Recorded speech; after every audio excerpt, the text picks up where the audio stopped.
ઓમ શાંતિ શાંતિ શાંતિ. ચૌસરણ ગમનમ દુક્કડ ગરિહા સુકડ અનુમોજણા ચેવ S ગણો અણવરયમ કાયભો કુશલ હેઉતિ. છેલ્લા 3 દિવસથી આપણે જેને આપણે આધ્યાત્મિક ત્રિફળા તરીકે ઓળખી શકીએ એવી એક વિશિષ્ટ આરાધના કે જે પંચસૂત્ર અને ચૌસરણ પહેરના વગેરે આગમોની અંદર પણ બતાવવામાં આવેલ છે, જેનાથી આપણા દરેકમાં વ્યક્તિગત મોક્ષ પામવા માટેની અલગ અલગ પ્રકારની જે યોગ્યતા રહેલી છે એનો પરિપાક કરવા દ્વારા આપણા મોક્ષને નિકટ બનાવવા માટે આપણે આ આધ્યાત્મિક ત્રિફળાની આરાધના કરી રહ્યા છીએ. જેમાં પહેલા વિભાગમાં આપણે સૌ જોયું શું કર્યું? 4 અરિહંત સિદ્ધ સાધુ અને કેવલી પ્રવૃત્તિ ધર્મ, આ 4 સ્વર્ણનો વિધિપૂર્વક સ્વીકાર કર્યો. પછી ગત 2 દિવસોમાં આપણે શું કર્યું? સુકૃતિની અનુમોદના 3 તબક્કામાં કરી. પહેલા તબક્કામાં આપણા જીવ દ્વારા આ ભાવમાં ભૂતકાળ અનંત ભાવોમાં જે પણ સુકૃતિની આરાધનાઓ અનેક પ્રકારની થઈ એનું વિવિધ વિસ્તારથી વર્ણન કરવા પૂર્વક અનુમોદના કરી અંતરમાં. બીજા વિભાગમાં એકેન્દ્રીય આદિ ભાવોમાં આપણી કાયાનો જે પણ સદુપયોગ બીજા જીવો દ્વારા થયો એની પણ આપણે અનુમોદના કરી.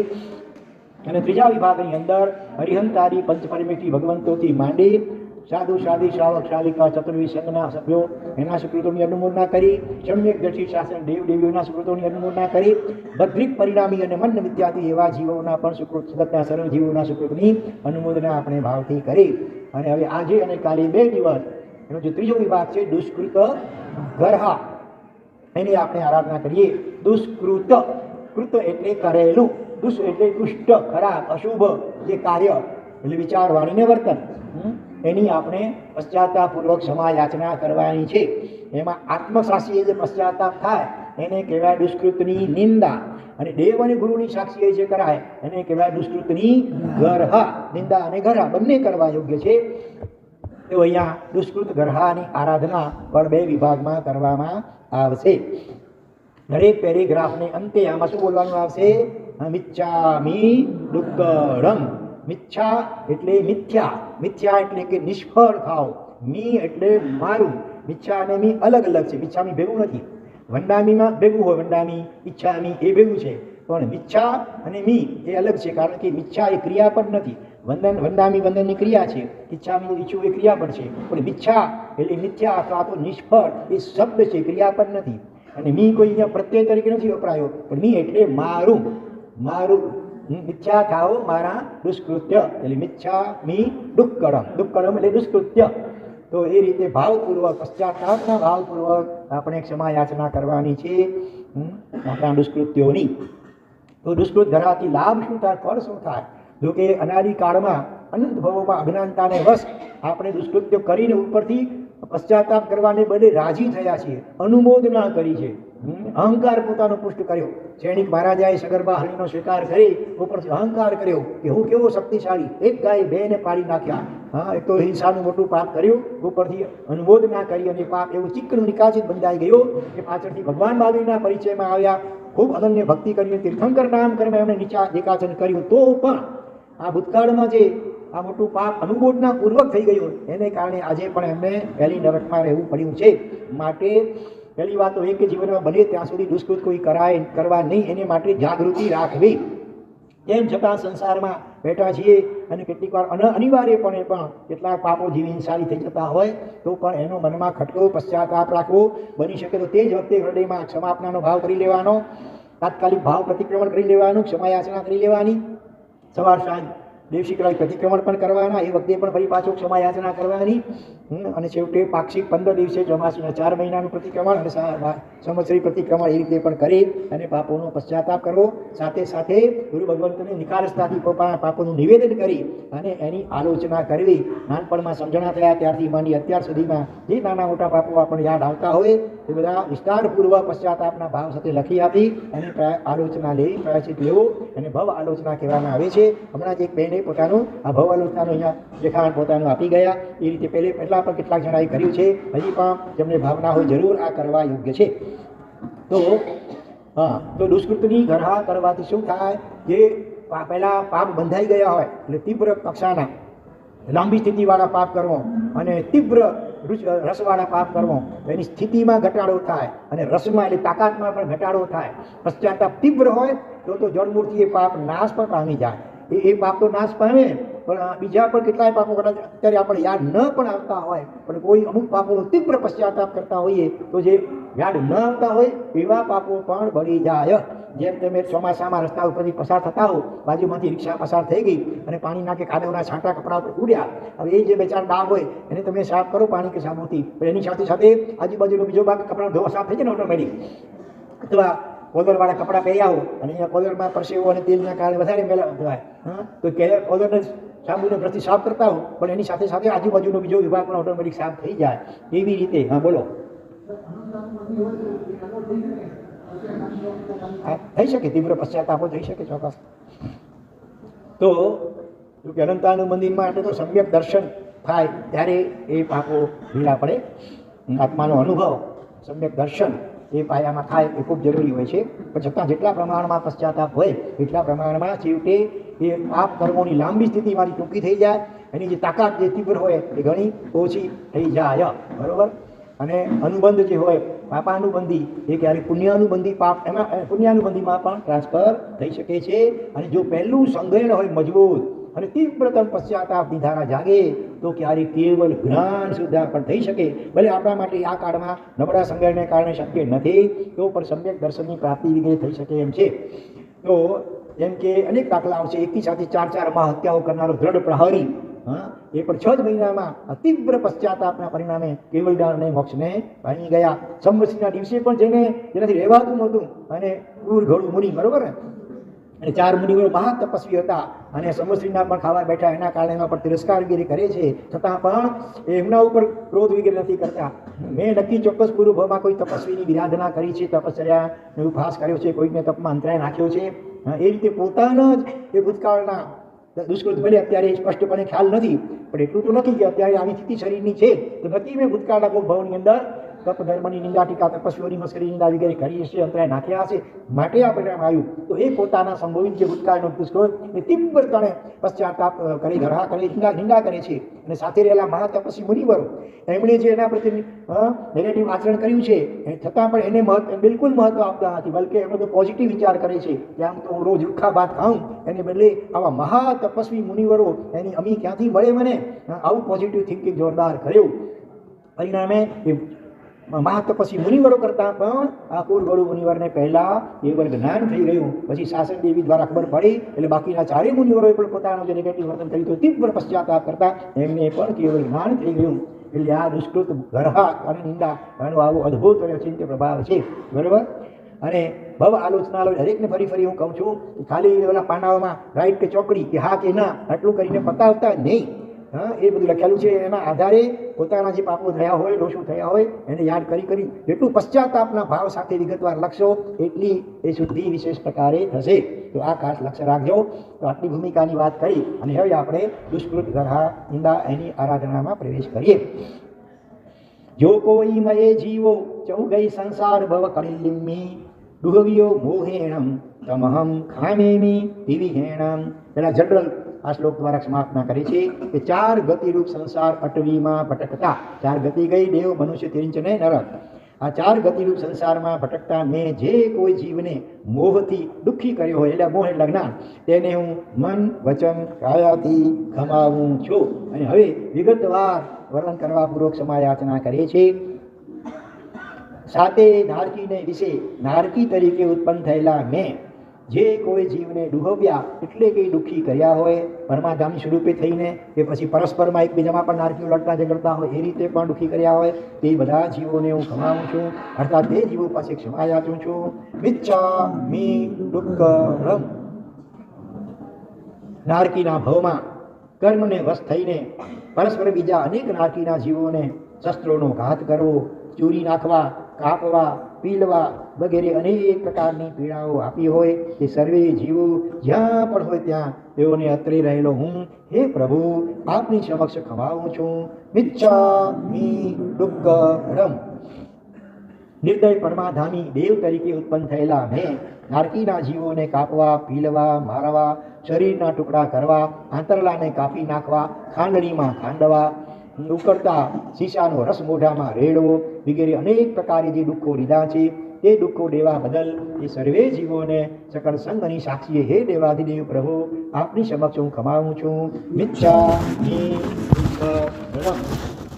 અહીંયા 15 પ્રકારના પરમાધામીઓ અને એના નામ અને શું શું કરે છે એનું કાર્ય એ બતાવે છે. 15 પ્રકારના પરમાધામી દેવો એ અસુર નિકાયમાં એક જાતિના ભવનપતિ દેવો છે. નીચે 10 પ્રકારના ભવનપતિ, 8 પ્રકારના અંતર્વાણી એમાં ભવનપતિ નિકાયના દેવોનો એક પ્રકાર છે. તેઓ કુતૂહલ વૃત્તિથી મનોરંજન માટે નરકમાં જઈને પોતાનું આવું સ્વર્ગ ભવન છોડી કરી અને નરકમાં જઈ કરી નારકીયા જીવોને અનેક પ્રકારની પીડાઓ આપે છે. તે 15 પ્રકારના પરમાધામીઓનું નામ અને નારકી જીવો પ્રત્યેનું કાર્ય નીચે મુજબ છે. પહેલું અંબ જાતિના પરમાધામી દેવો એ શું કરે? પહેલા ઊંચે જીવને લઈને નીચે જોરથી પછાડે. નીચે જમીન પર એટલી બધી રફ હોય, કરવત જેવી આમ તીક્ષ્ણ ધારવાળી કે લોહી લુહાણ થઈ જાય, ટુકડા થાય. અંબરીશ બીજો પ્રકાર, એ ભઠ્ઠીમાં પકવી શકાય એવા શરીરના ટુકડા કરે છે. ત્યાંનું શરીર એવા પ્રકારનું હોય પારા જેવું, એ ગમે એટલા ટુકડા થાય તો પણ પ્રાણ નીકળે નહીં. જ્યાં સુધી સહજપણે એનું આયુષ્ય પૂર્ણ થાય ત્યાં સુધી આપઘાત કરીને એ કોઈ રીતે એને મારી શકાય પણ નહીં. બીજો શ્યામ, એ શું કરે? કાપે કૂપે કાપકૂપ કરે શરીરના.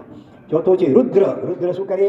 ભાલા વગેરેમાં એ નારકી જીવોને પરોવે.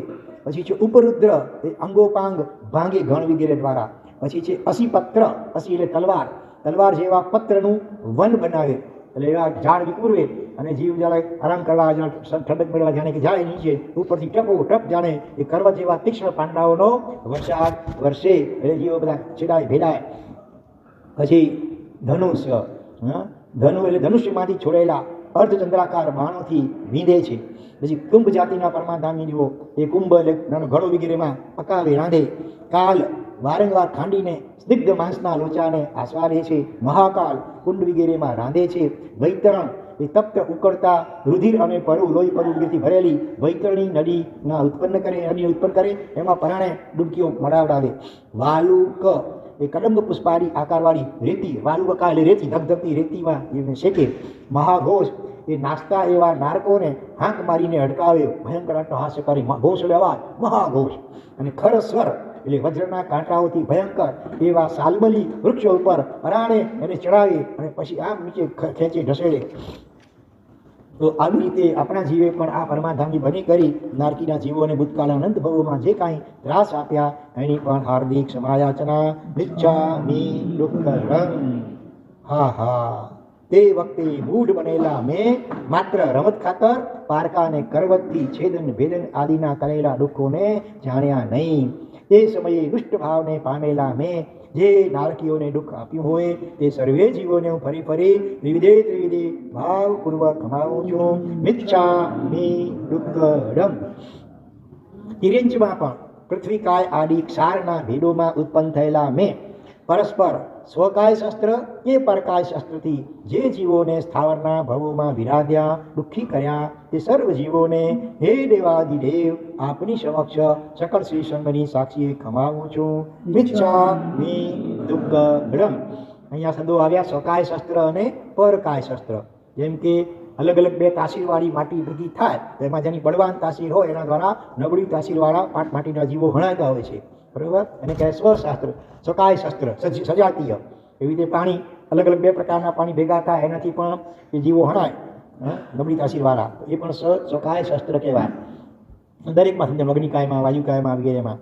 અને પરકાય એટલે કે બીજાની કાય, વિપરીત, એટલે કે આપણે દીવો કભી બળતો હોય ફૂંક મારીને અને ઓલવી નાખ્યો તો અગ્નિકાળના જીવોનો હણાયા, ચણાયા, વાયુકાળના જીવોથી હણાયા, એ રીતે એને કહેવાય પરકાય શસ્ત્ર. તો આ રીતે સ્વકાય કે પરકાય શસ્ત્ર દ્વારા જે જીવોને સ્થાવરના ભવોમાં પણ વિરાધ્યા એની પણ ક્ષમા યાચના. બે ઇન્દ્રિય, જેને ચામડી અને જીભ હોય, નાક, આંખ અને કાન ન હોય, ફક્ત પહેલી બે ઇન્દ્રિયો હોય, એવા કયા જીવો? શંખ, ઘોડા વગેરે. સમુદ્રમાં હોય ને ત્યારે એની અંદર જીવ હોય આખો અલગ, અને એનું કોમળ પોચું શરીર હોય. પછી જે નીકળી જાય, મરી જાય બહાર, ત્યારે પછી જે એનું ઘર ખોખું રહે, એ હમણાં શંખ વગાડવામાં આવ્યું, છોકરાઓ કોડીઓથી રમતા હોય, એ બધા તો ખોખા છે, નિર્જીવ. આ ખોખા તો નિર્જીવ છે, પણ જ્યારે જીવન થતા એટલે એની અંદર બીજો જીવ હતો કોમળ શરીરવાળો, એ નીકળી ગયો. હવે માત્ર એનું ખોખું રહ્યું. તો એ બે ઇન્દ્રિય જીવો. પછી આ સાપોલિયા વરસાદમાં હોય, ધ્યાન ન રાખો, જેમ તેમ ચાલો, હા તો કેટલા કચરાઈને મરે. એટલે બને ત્યાં સુધી વાહનનો ઉપયોગ ન થાય તો સારું, ચોમાસામાં, નહીં તો એટલો કચર ઘાણ વળ્યા સાપોલિયા વગેરેનો.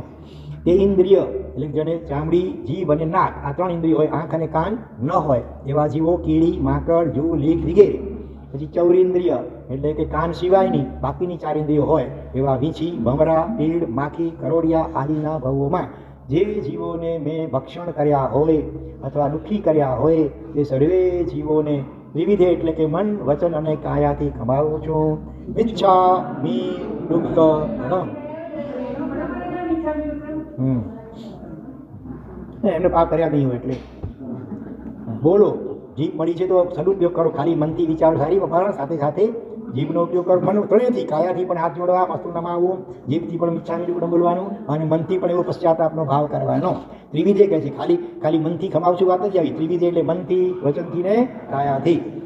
જળચર જીવોમાં માછલી, મગરમચ્છ આદિ રૂપોને ધારણ કરતા મારા જીવે આહારના માટે જે કોઈ જીવોનો વિનાશ કર્યો હોય એ સર્વે જીવોને હું ભાવથી ખમાવું છું. મિચ્છામિ દુક્કડમ.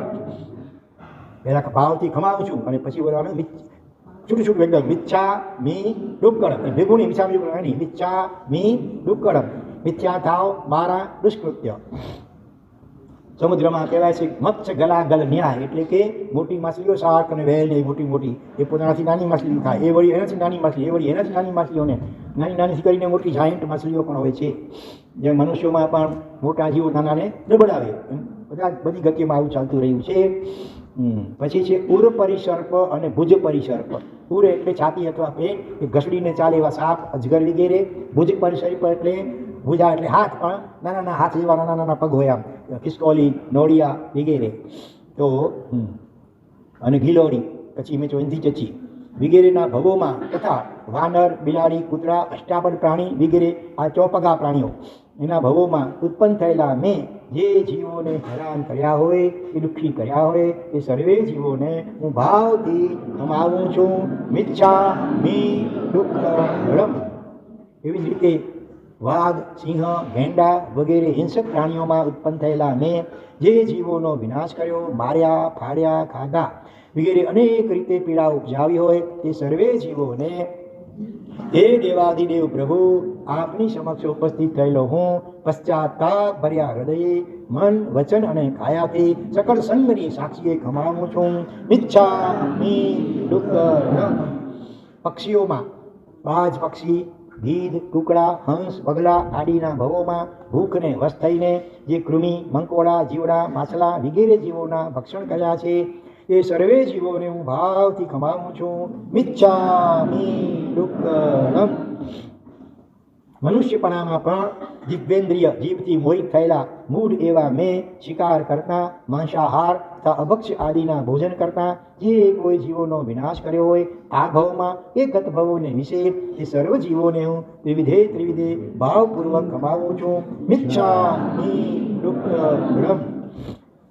રસના લોભથી માંસ, મદ્ય, મધ, માખણ, કંદમૂળ, વાસી ખોરાક આદિ અભક્ષ્ય પદાર્થો ખાધા તેમાં જે જીવોનો વિનાશ કર્યો હોય તેઓને ફરી ભાવપૂર્વક ખમાવું છું. મિચ્છામિ દુક્કડમ. સ્પર્શનેન્દ્રિયને વશ થઈને પરસ્ત્રીયાદિનું સેવન કરતા જે જીવોને મેં દુઃખી કર્યા છે તે જીવોને પણ મન, વચન અને કાયાથી ખમાવું છું. મિચ્છામિ દુક્કડમ. ચૌરેન્દ્રિય, ચક્ષુરેન્દ્રિય, ઘ્રાણેન્દ્રિય અને શ્રોત્રેન્દ્રિય એટલે આંખ, નાક અને કાન એને વશ થઈને જે જીવોને મેં દુઃખી કર્યા હોય એ સર્વે જીવોને હે દેવાધિદેવ 3 જગતના નાથ પ્રભુ આપની સમક્ષ સકળ શ્રી સંઘની સાક્ષીએ મન, વચન અને કાયાથી ખમાવું છું. મિચ્છામિ દુક્કડમ. ઘ્રાણેન્દ્રિયમાં હમણાંથી કોઈ પૂછે તો સારું, આ પ્રશ્ન તમે પૂછો કે ઘ્રાણેન્દ્રિયને કઈ રીતે વિરાધના થાય, તો તમે અત્તર ને સેન્ટ ને ફૂલ જે નાખો એ શેમાંથી ફૂલોને પીલીને બનાવવામાં આવે છે ને, તો આપણા ખાલી આ ઘ્રાણેન્દ્રિયના થોડાક સુખને ખાતર આ બધા જીવોની હિંસામાં આપણે એટલે આપણે ડાયરેક્ટ ન કરીએ પ્રત્યેક, પણ પરંપરાએ તો નિમિત્ત બનીએ.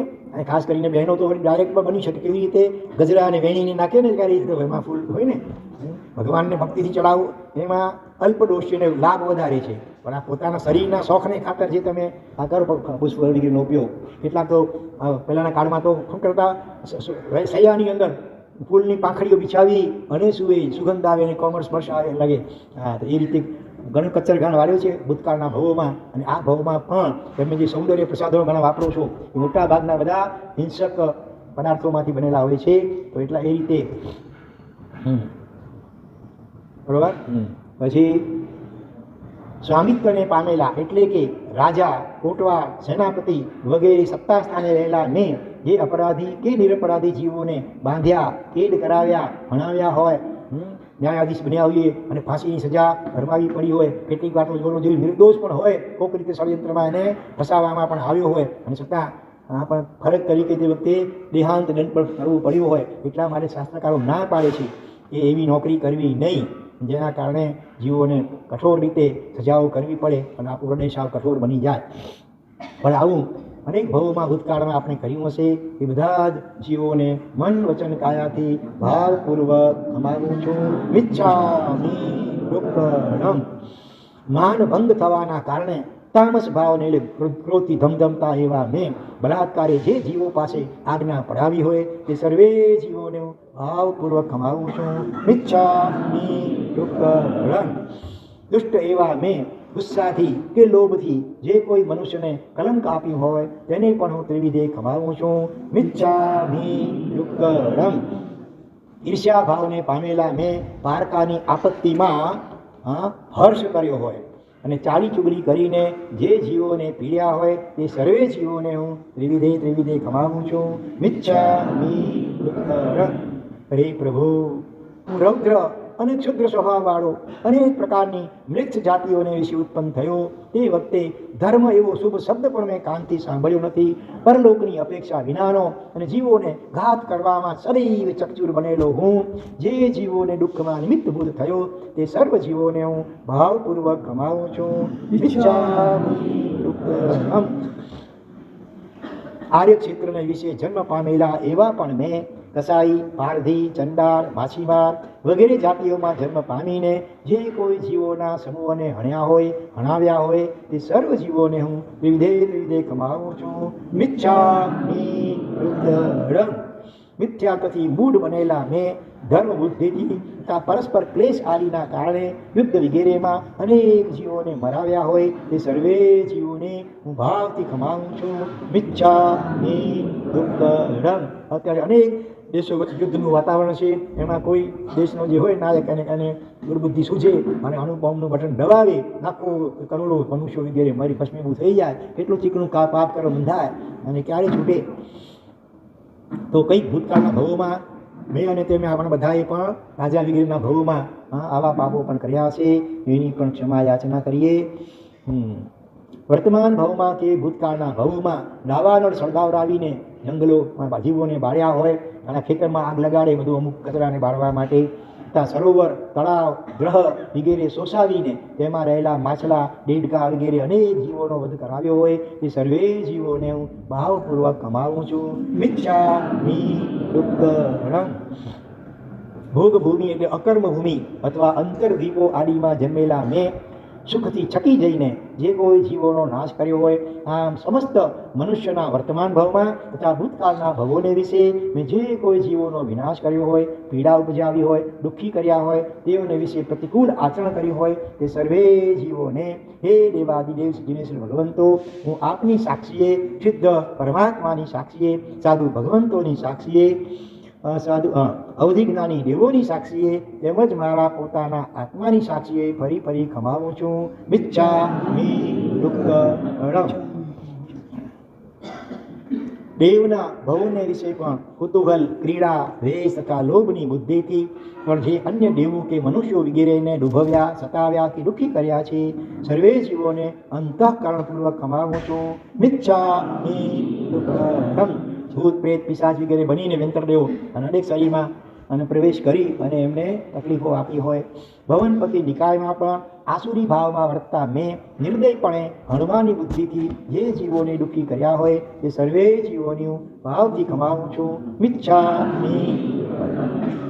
અસુરકુમારનો ઇન્દ્ર અને એણે એક વાર અવધિજ્ઞાન ઉપયોગ મૂક્યો ઠેઠ ઉપર પહેલા વૈમાનિક દેવલોકમાં સીધું, એટલે કે અસંખ્ય કરોડાકરોડ યોજન ઉપર એણે જોયું કે ઉપર જે સૌધર્મેન્દ્ર છે એનું પગ જાણે એની રેન્જમાં સીધો ઉપર આવતું હતું. અસંખ્ય યોજનો વચ્ચે અંતર પડ્યું છે તો એ પણ એનો અહંકાર ગવાયો કે આ રીતે કેમ બેઠો છે, અને એની સામે યુદ્ધ કરવા માટે જાય છે.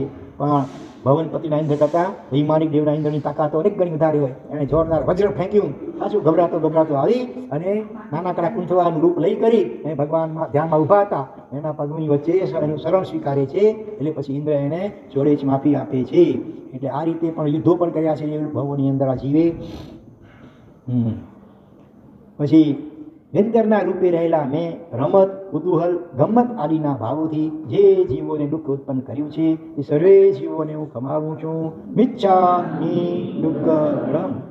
વિષયાશક્તિથી મોહિત થયેલા જ્યોતિષ દેવલોકમાં રહેલા મેં જે કોઈ જીવને દુઃખી કર્યા હોય તેને હું ભાવપૂર્વક કમાવું છું. મિચ્છામિ દુઃખમ. આધિયોગિક એટલે કે નોકર દેવ થયેલા મેં પારકાની રિદ્ધિની ઈર્ષ્યાથી તથા લોભ તેમજ મોહને વશ થઈને જે જીવોને દુઃખ કર્યું હોય એ સર્વે જીવોને હું ભાવપૂર્વક કમાવું છું. મિચ્છામિ દુઃખ. આચાર્ય, ઉપાધ્યાય, સાધુ, સાધર્મિકો, કુલ, ગણ વગેરેને વિશે મેં જે કોઈ કસાય કર્યા હોય તે સર્વેને હું ત્રિવિધે કમાવું છું. મિચ્છામિ દુઃખ. સગળા અપરાધ પદોને ખમાવું છું. હે ભગવાન, આપ મારા અપરાધ પદોની ક્ષમા આપો. ગુણના સંગ સમૂહ સ્વરૂપ પૂજનીય શ્રી સંઘને પણ હું શુદ્ધ હૃદયથી ખમાવું છું. મિચ્છામિ દુઃખમ.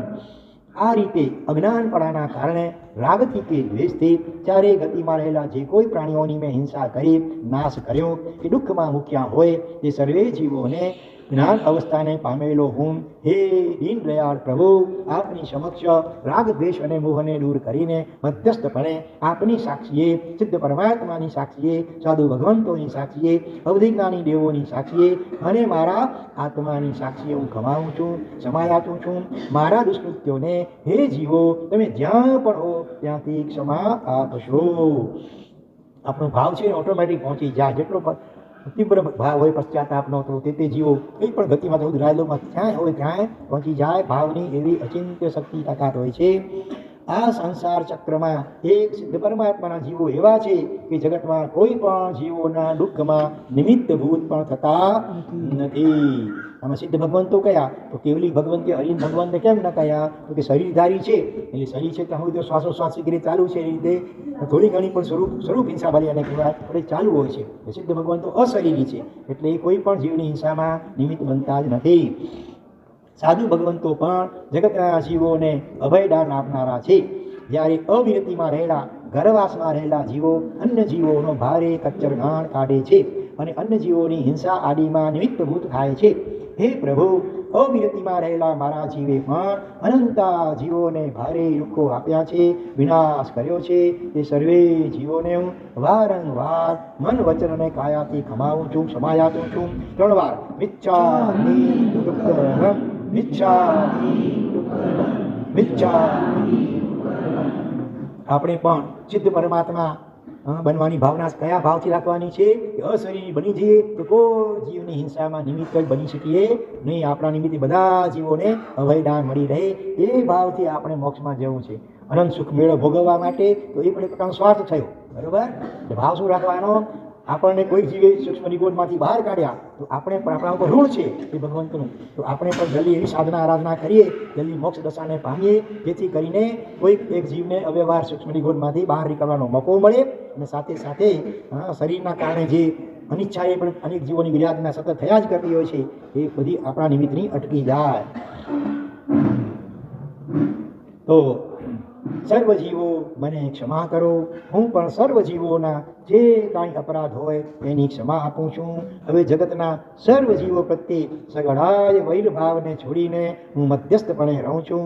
મારે કોઈ દુશ્મન નથી અથવા આ જગતમાં મારે કોઈ સ્વજન પણ નથી. હું નિર્મમ એટલે મમતા વગરનો નિત્ય એકાકી દર્શન અને જ્ઞાન સ્વભાવવાળો કોણ છું? આત્મા છું. શ્રી જિનેશ્વર ભગવંતો અને સિદ્ધ ભગવંતો સાધુઓ તથા શ્રી જિનેશ્વરોએ કહેલ ધર્મ આ ચાર મારા માટે શું છે? સરળ રૂપ છે. શ્રી જિનેશ્વર ભગવાન અથવા પંચ પરમેષ્ઠી ભગવંતોને થતો નમસ્કાર કર્મક્ષયમાં કારણરૂપ થાઓ. આ રીતે ચાર ગતિમાં રહેલા જીવોને ભાવ વિશુદ્ધિથી થયેલી મારી ક્ષમાપના હે પરમેષ્ઠી ભગવંતો મારા કર્મક્ષયમાં કારણભૂત થાઓ. આ રીતે દુષ્કૃત ગ્રહાનો આ પહેલો વિભાગ પૂરો થયો, જેમાં આપણા જીવે ચારે ગતિના એકેન્દ્રથી માંડીને પંચેન્દ્ર સુધીના ભવોમાં અનંત ભવોમાં જે જે જીવોની વિરાધનાઓ કરી, હિંસા આદિ કરી કે થઈ, બધાને આપણે ક્ષમા યાચના કરી. પછી સાર્થક ક્યારે થશે કે હવે આ ભવમાં જેટલી બને એટલી હિંસા ઓછી થાય એવી કાળજી રાખીએ, બિંદાસ્તપણે બેફામપણે જેમ તેમ વર્તવાનું હવેથી બંધ કરીએ. બરાબર, અનેક બાબતોમાં પાણીનો ઉપયોગ બને એટલો ઓછો કરીએ, નાવા વગેરેમાં સાબુનો ઉપયોગ રોજ રોજ ન કરીએ તો પણ જીવોની વિરાધના ઓછી થાય. લાઇટ પંખા વગેરેનું કામ પતેલે તરત એની ઝેણા કરી નાખીએ, ફોગટ પંખા વગેરે ચાલુ ન રાખીએ. બને ત્યાં સુધી સહનશીલતાની ટેવ પાડીએ. એસી કુલર વગેરેનો ઉપયોગ પણ બને એટલું ઓછામાં ઓછો થાય, શક્ય હોય તો ટાળી શકાય તો વધારે સારું. આમ અનેક રીતે આપણે થોડોક ઉપયોગ રાખીએ. 5 સમિતિનું બરાબર પાલન કરીએ. ચાલતી વખતે નીચે જોઈને એરિયા સમિતિ, બોલતી વખતે ભાષા સમિતિ, ભોજનમાં અભક્ષ્ય અનંત કાંઈ નહોતા એષણા સમિતિ, વસ્તુ લેતી મૂકતી વખતે જોઈને બ્રહ્માજીને લેતી મૂકીએ. એ રીતે પણ જીવોની વિરાધના ઓછી થાય. અને પારિષ્ઠાપનિકા સમિતિ, બિનજરૂરી વસ્તુનો નિકાલ પણ ઝારણાપૂર્વક કરીએ. અને રોજ થોડો ટાઈમ 3 ગુપ્તીનો અભ્યાસ કરીએ. એકદમ શાંતિથી બેસી જઈએ. એટલું હલનચલન થશે એટલું પણ એટલું વિરાધના થશે અને એટલું આપણું મન બહિર્મુખ બનશે. મૂળ તો આપણા ચિત્તને અંતર્મુખ બનાવવાની શું જરૂર છે? તો જ આ બધી હિંસાઓ ઓછી થશે અને છેલ્લે અટકશે. અને પોતાના આત્મ સ્વરૂપનો અનુભવ કરવા માટે 3 ગુપ્તીનો અભ્યાસ ખાસ જરૂરી છે. એટલે હવેથી રોજ આપણે જરા વહેલા આવવાની કોશિશ કરજો, નથી આવી શકાય. આપણે આજે પણ અહીંયા શરૂઆતમાં 10 મિનિટ આ રીતે 3 ગુપ્તીનો અભ્યાસ કર્યો. બપોરની વાંચના પણ 4 વાગે રોજ ચાલુ રહેશે. એટલે એ વખતે પણ પહેલાં 10 મિનિટ આ રીતે ધ્યાન અભ્યાસ થશે. 3 ગુપ્તીનો અભ્યાસ, પછી આગળ વાંચના ચાલશે. અને નિયમિતપણે તમે તમારા ઘરે ગયા પછી પણ સવાર સાંજ 2 ટાઈમ એ ધ્યાનનો 3 ગુપ્તીનો અભ્યાસ કરજો. એમાં બંને હાથની આંગળીઓને પારસ્પરમાં જોડી ખોળાકમાં રાખવાની, પહેલાંથી વાળીને બેસવાનું સુખાસનમાં. અને બહુ તકલીફ હોય તો ખુરશી ઉપર પણ બેસી શકો.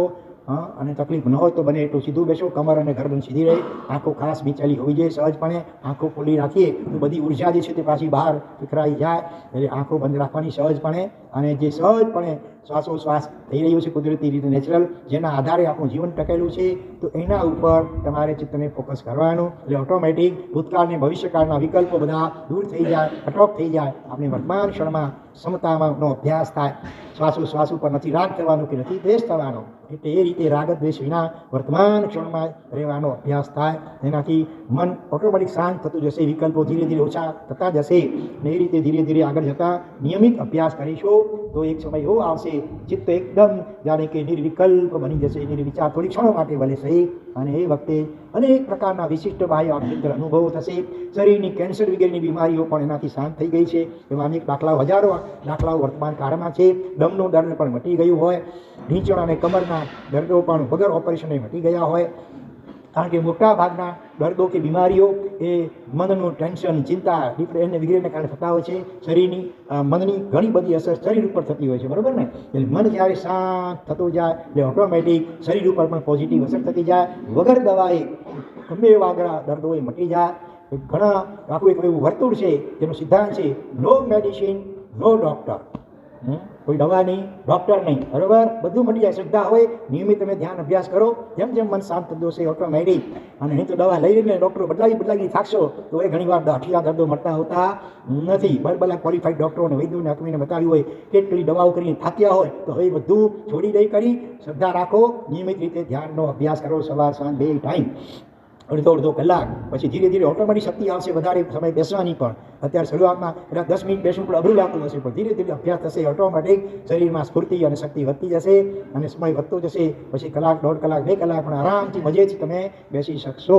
અને ત્યાર પછી આ તો શારીરિક ફાયદા અને મન પણ શાંત થવાને કારણે ધીરે ધીરે નિર્વિચાર નિર્વિકલ્પ થવાથી અનેક પ્રકારના દ્રશ્યો દેખાય, એન્જલ્સ દેખાય, વગેરે વગેરે, પોતાનો પૂરો જન્મ પણ દેખાય. અને છેલ્લે આગળ વધીને મૂળ તો આપણો ઉદ્દેશ છે કે મન એટલું નિર્વિકલ્પ બની જાય કે શરીરથી ભિન્ન પરમ આનંદમય, પરમ શાંતિમય, પરમ સમાધિમય પોતાનું જે શુદ્ધ આત્મ સ્વરૂપ સિદ્ધ ભગવંતો જેવું છે એ એની થોડીક આપણને ઝલક મળે, તો જ આપણું સંસાર પરિભ્રમણ સીમિત થાય. બાકી જે કંઈ આપણે શુભ ક્રિયાઓ કરીએ છીએ એનાથી પુણ્ય બંધાય છે. પુણ્યથી એક વખત સ્વર્ગલોકમાં જઈ આવશો ભલે, પણ ત્યાંથી મોટે ભાગે સીધા જીવો ક્યાં જાય? પૃથ્વી કાય, અપકાય કે વનસ્પતિ કાયમાં. એ 4 ગતિનું પરિભ્રમણ એ પુણ્ય સારી ક્રિયા કરાવોથી ઓછું નહીં થાય. એ તો આ અંતરંગ બની અને પોતાના આત્માના અનુભવ સુધી પહોંચીશું. સમ્યક દર્શન પર જેને કહી શકાય ત્યારે જ ખરેખર સંસાર પરિભ્રમણ આપણું એકદમ સીમિત થઈ જશે અને અલ્પ ભવોમાં આપણે શાશ્વત કાળને માટે આત્માના શુદ્ધ સ્વરૂપમાં પરમ આનંદમાં કેવલ જ્ઞાન દર્શન આદિમાં રમણતા કરતા થઈ જશું. આવા મલ્ટી ડાયમેન્શન લાભો છે, એડવાન્ટેજીસ છે, બરોબર.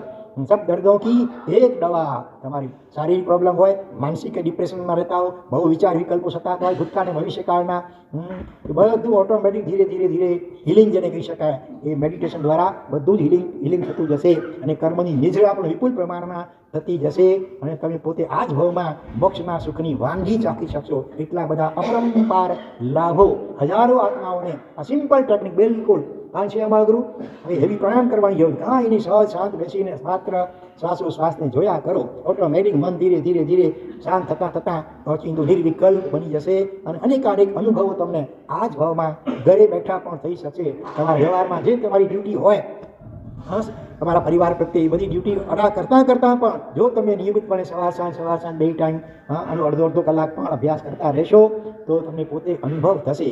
આ વાયદાનો વેપાર નથી કે પરલોકમાં તમને આમ થશે, પરલોકમાં તો બધું સારું થશે, પણ આ લોકમાં એની શરૂઆત થઈ જશે. પણ શરત માત્ર એટલી છે કે નિયમિત ધ્યાન અભ્યાસ કરતા રહો. શરૂઆતમાં મન ભલે થોડું આડું ભાગશે, બધું થશે, પણ એ વિચારો વિકલ્પોની ઉપેક્ષા કરી, વિકલ્પોમાં તણાઈ ન જવાય એટલી જાગૃતિ રાખી. જેવું ખ્યાલ આવે કે હા વિચારમાં મન ચડ્યું છે ચકડોળે, વળી તરત પાછું એને શ્વાસ ઉપર લઈ આવું. આટલું જ માત્ર તમારે કરવાનું છે, બીજું કાંઈ કરવાનું નથી. પછી થોડા દિવસોમાં તમે પોતે કહેશો હજી પણ જે કાંઈ ચોમાસાના 2 મહિના આસપાસ બાકી છે તમે નિયમિત અભ્યાસ કરો, પછી તમે પોતે એક દિવસ કહેવા આવશો અમે આવું અદ્ભુત આવા અનુભવો થઈ રહ્યા છે. તો થોડું કહે જાજુ જાણજો. અને હવે બીજો વિભાગ શરૂ કરીએ છીએ દુષ્કૃત ગર્હાનો.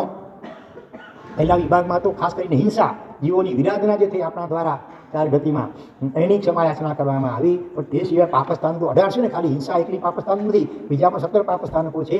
તો એ બધાની પણ આપણે ગર્હા, નિંદા અને પશ્ચાતાપ કરવાનું છે, ક્ષમાયાચના કરવાની છે.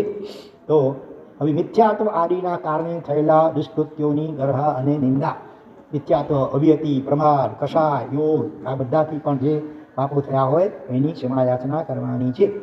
આપણે જે જીવોની પીડામાં જે કોઈ ભવમાં નિમિત્તભૂત થયા હોઈએ તે સર્વ જીવો જોડે પરમાત્માની સમક્ષ અરિહંત આદિની સાક્ષીએ ક્ષમાપના કરી લીધી છે. હવે આપણે આપણા ભૂતકાળના ભવોમાં તથા આ ભવમાં દુષ્કૃત્યોને યાદ કરીને પરમાત્માની સમક્ષ મિચ્છામિ દુક્કડમ દેવાના છે.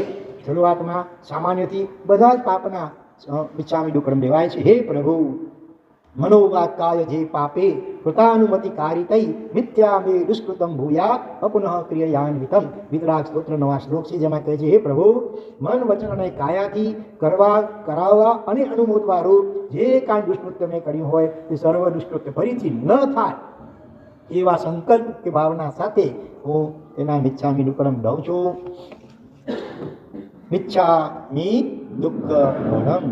હે ના 3 જગતના બંધુ, કરુણા સાગર વિભો, આપના ઉત્તમ શાસનને પામ્યા પછી મને સમજાયું છે કે પાપસ્થાનકો અને આશ્રવો એ છોડવા યોગ્ય છે, અનાદરણીય છે. પણ પ્રભુ, અજ્ઞાનપણે મિથ્યાત્વ, અવિરતિ આદિના કારણે મારા જીવે આ ભવમાં તથા ગત અનેક ભવોમાં કર્મો ઉપાર્જન કર્યા છે, જેનું વર્ણન કરવા પણ સમર્થ નથી.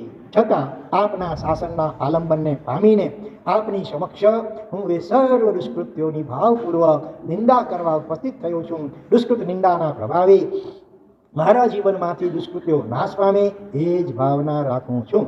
પ્રભુ વિશ્વમાં જીવો મુખ્યત્વે 4 કારણે ભયંકર પાપો કરી રહ્યા છે. એ 4 કારણો કયા કયા બોલો ભાઈ, કોને ખ્યાલ છે? પહેલું શું છે? મી એટલે મિથ્યાત્વ. બીજું કારણ છે અ એટલે અવિરતિ. ત્રીજો ક કષાય. અને ચોથો યોગ એટલે મન વચન કાયા. મારા જીવે પણ આ 4 કારણોથી ભૂતકાળમાં અનંત પાપો કર્યા છે, જેનું વર્ણન કરવા પણ હું સમર્થ નથી. છતાં આપના શાસનના આલંબનને પામીને આપની સમક્ષ પશ્ચાતાપ ભર્યા દિલે એ બધાનો ઇકરાર કરવા હું ઉપસ્થિત થયો છું. હે નાથ, મારા આ પાપો સાંભળીને મારા તે પાપોની ક્ષમા આપવા કૃપા કરશો જી. સૌથી પહેલા મિથ્યાત્વના કારણે થયેલા પાપોની નિંદા. નાથ, ગર્ભબંધનનું પ્રથમ કારણ છે મિથ્યાત્વ. મિથ્યાત્વ એટલે ખોટી માન્યતા, ઊંધું વલણ. સુદેવ આદિને વિશે દેવપણાની બુદ્ધિનો અભાવ અને કુદેવ આદિને વિશે દેવપણા વગેરેની બુદ્ધિ, આ મિથ્યાત્વ. આ એક વ્યાખ્યા થઈ. એવી જ રીતે શરીરમાં આત્મા તરીકેની બુદ્ધિ, આ શરીર એ હું છું, આ મોટું મૂળ મિથ્યાત્વ છે. અનાદિકાળથી આ સંસારમાં ભટકતા મારા જીવને હે પ્રભુ આ મિથ્યાત્વ નામનો મહા રોગ લાગુ પડ્યો છે. મિથ્યાત્વ રૂપી પિશાચ મને વળગ્યો છે. એણે મારી પાસે ન કરાવવાના કાર્યો કરાવ્યા છે. હે દેવાદિદેવ, આ મિથ્યાત્વ 5 પ્રકારનું છે. 18 પાપસ્થાનકોમાં સૌથી ખતરનાક પાપસ્થાનક હોય તો મિથ્યાત્વ છે. ઉલટી શ્રદ્ધા, ઉલટી માન્યતા, જેને કારણે પછી બધા પાપો જીવ કરતો હોય છે. દેવદેવીઓને બલિદાન ચડાવવાથી ધર્મ થાય, આવી માન્યતા ખોટી પડી હોય એટલે પછી એ જીવોની હિંસા કરવાનું જ હોય. સમજણ ઉલટી હોય એટલે આચરણ પણ પછી ઉલટું થાય. તો એ મિથ્યાત્વના 5 પ્રકારો ધ્યાનથી બરાબર સમજવા પ્રયત્ન કરજો. સૌથી પહેલો પ્રકાર કયો કે છે આભિગ્રહિક મિથ્યાત્વ. એને વશ થઈને હે પ્રભુ મેં દેવાદિદેશે જીનેશ્વર ભગવંતની પણ નિંદા કરી. જો અભિગ્રહિક મિથ્યાત્વ કોને કહેવાય? તો કે ઇતર દર્શનોમાં જઈ સર્વજ્ઞ ભગવાનના દર્શન સિવાય ઇતર દર્શનોમાં કરાગ્રહ, રાગી દેવ, આરંભ સમારંભ કરનાર ગુરુ અને હિંસા આદિથી યુક્ત ધર્મમાં આ જ દેવ ગુરુ ધર્મ સાચા છે એવો ઇતર ધર્મમાં રહેલા જીવોનો આગ્રહ, તે આભિગ્રહિક મિથ્યાત્વ કહેવાય. આગ્રહ ઉપરથી અહીંયા આભિગ્રહિક મિથ્યાત્વ શબ્દ બન્યો છે.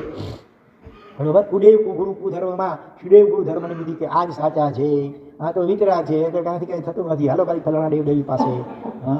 જે સુદેવવાળી એના પ્રત્યે ઉપેક્ષા કે નેગેટિવ ભાવ, અને જે કુદેવવાળી એના પ્રત્યે ભક્તિભાવ કે રાગભાવ, એવી રીતે ગુરુ અને ધર્મ તત્વો ત્રણેયમાં.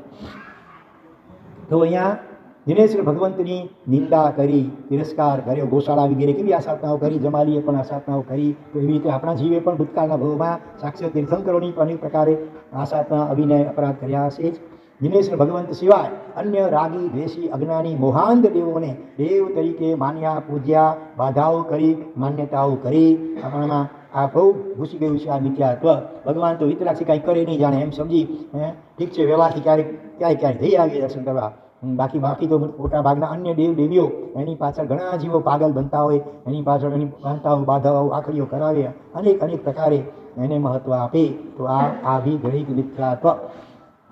આભિગ્રહિક મિથ્યાત્વને વશ થઈને દેવ વિષયક આવા પ્રકારના જે દુષ્કૃત્ય ભૂતકાળના ભવોમાં આ ભવમાં પણ હે કરુણા નિધાન ભગવંત મેં કરાવ્યા એ અનુમોદ્યા. એ સઘળા દુષ્કૃત્યોની આપની સાક્ષીએ, સિદ્ધ પરમાત્માની સાક્ષીએ, ગુરુ ભગવંતોની સાક્ષીએ, અવધિજ્ઞાની દેવોની સાક્ષીએ, સકલ શ્રી સંઘની સાક્ષીએ હું નિંદા કરું છું, ગરહા કરું છું. મારા તે પાપો મિથ્યા થાઓ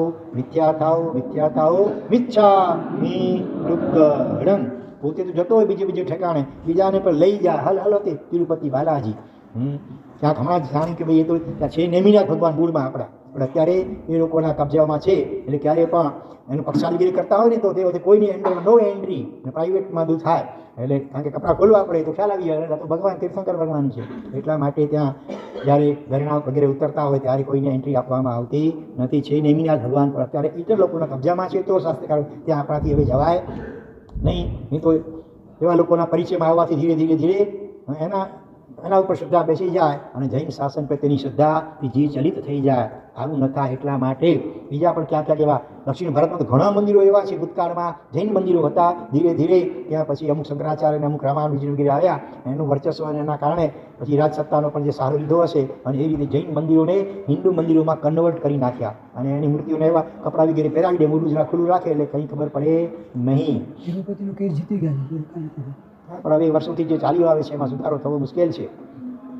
તો વળી આભિગ્રહિક મિથ્યાત્વને વશ થઈને હે પ્રભુ, વિષયાંધ ગુરુઓને, ગુરુઓને આરંભ અને પરિગ્રહધારી ગુરુઓને, ઉત્સૂત્ર પ્રરૂપક ઉન્માર્ગગામી જીન વચનથી પ્રતિકૂળ એવા ગુરુઓને સેવ્યા, પૂજ્યા, તેમના ઉપદેશ સાંભળ્યા, તેમને પોષણ તેમની સુપાત્ર બુદ્ધિથી દાન કર્યું. તેમજ શું આજે પણ ચમત્કાર, ત્યાં નમસ્કાર, ત્યાં થોડુંક આવું કંઈ ચમત્કાર જેવું દેખાય, દોરા ધાગા અંતર કરી આપતા હોય એટલે પછી ત્યાં લાઈનો લાગવા લાગી જાય. તો આ પણ આભિગ્રહિક મિથ્યાત્વ.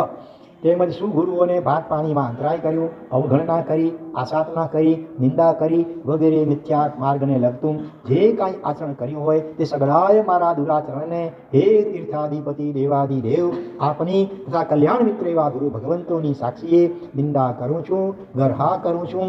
એ બદલ મિચ્છામિ દુઃખં.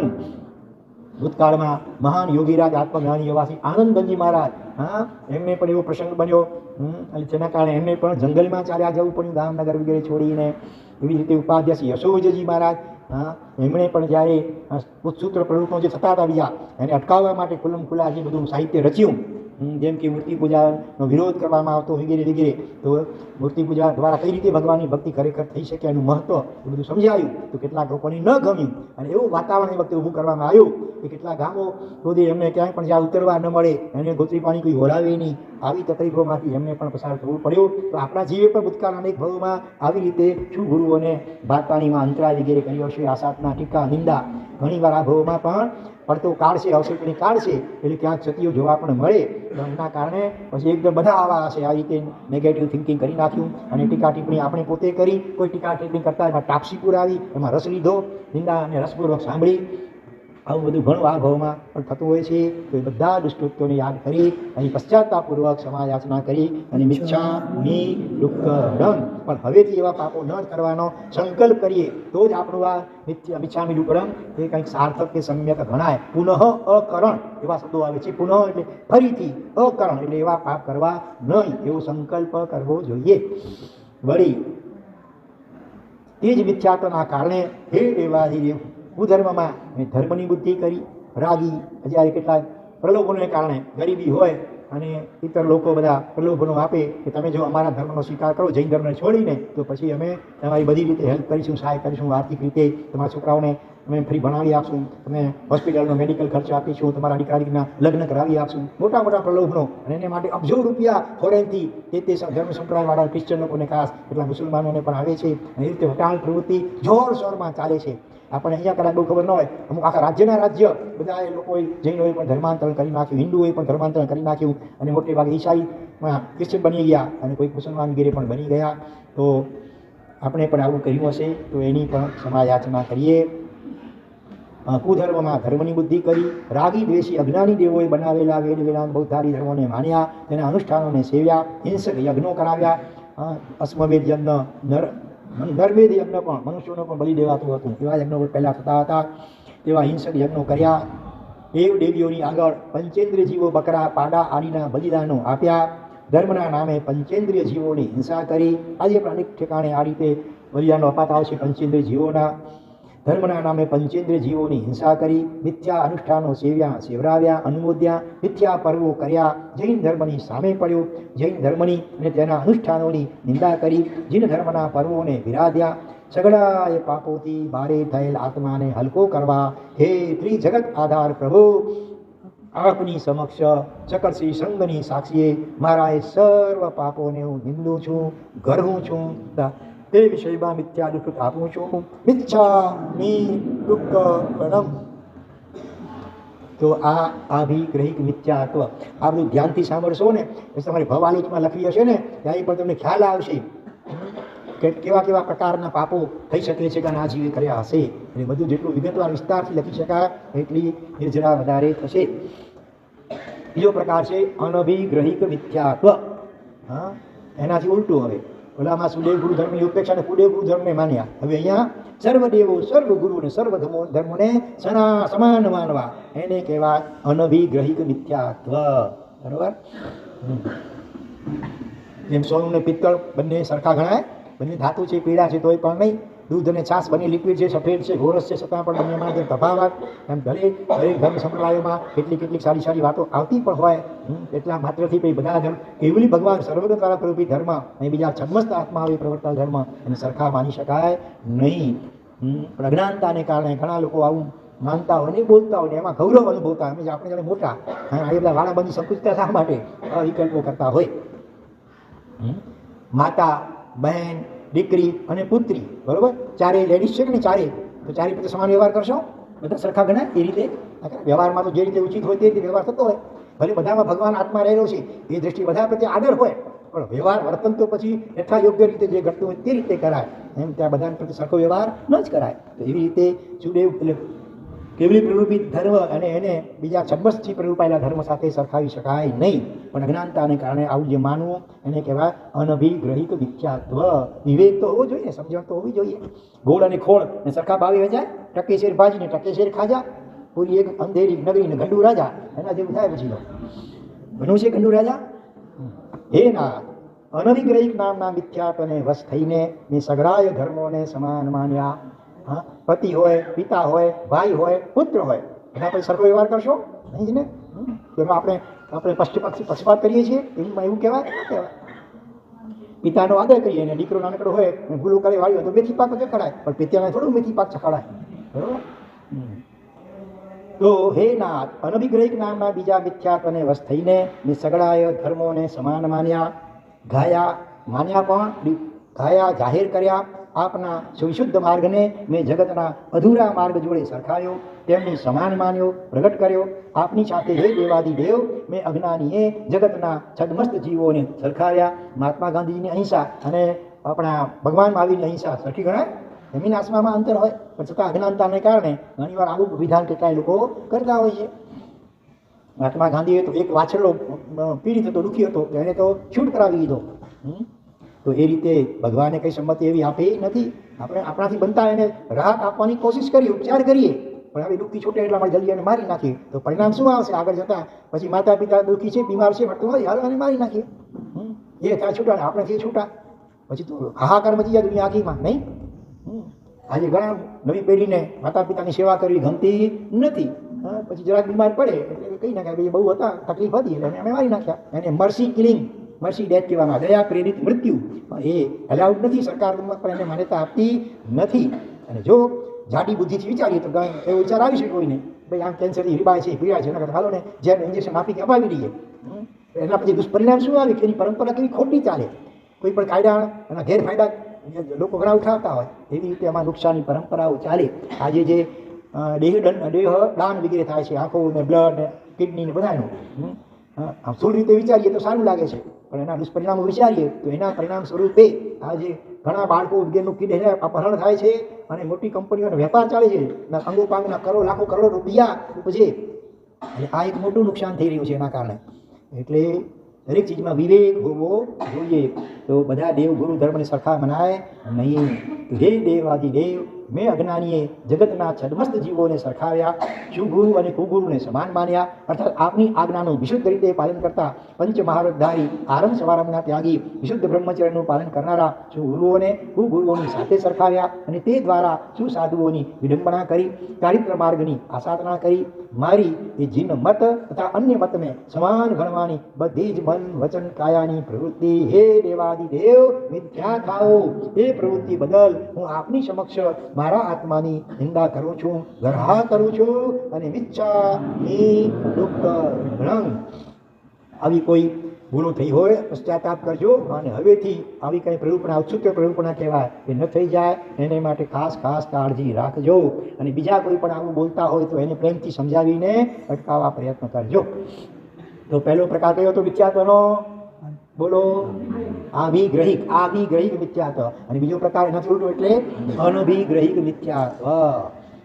હવે ત્રીજો પ્રકાર આવે છે મિથ્યાત્વનો સાંશયિક મિથ્યાત્વ. સંશય, શંકા, જીનવચનમાં.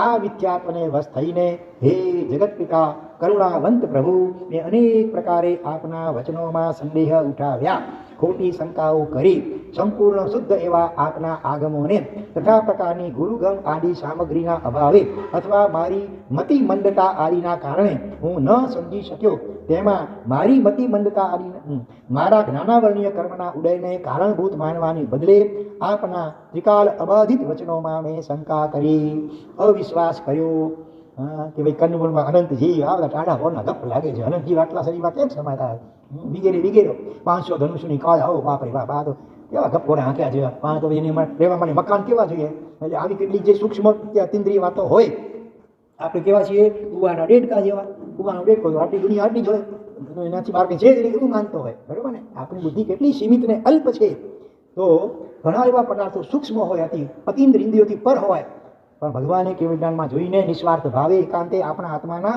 હિતને માટે કહેલ છે, માટે એમાં શંકા કરાય નહીં. હા, સમજવા માટે પ્રશ્ન કરી શકાય યોગ્ય ગુરુ ભગવંત વગેરેને સમજવા માટે, પણ છતાં કોઈ વસ્તુ અતિ સૂક્ષ્મ હોય અને આપણી બુદ્ધિથી ન સમજાતી હોય એટલા માત્રથી એ બધું હંબગ છે એવું માનવું ઉચિત ગણાય નહીં. દુનિયાભરના કરોડો અબજો ગમે ગુવળો ભેગા થઈ કરી શું કે ઓલ અંગ્રેજીમાં OWL આઉટ જે ઉચ્ચાર કરતા આઉટ, એ પછી આઉટ થઈ જાય એવું કરે તો એ ભેગા થઈને સર્વાનુમતે મિટિંગ કરીને પસાર શું કરે કે આ દુનિયામાં સૂર્ય જેવું કંઈ છે જ નહીં, હોય તો આપણામાંથી કોપી તો દેખાવું જોઈએ કે નહીં.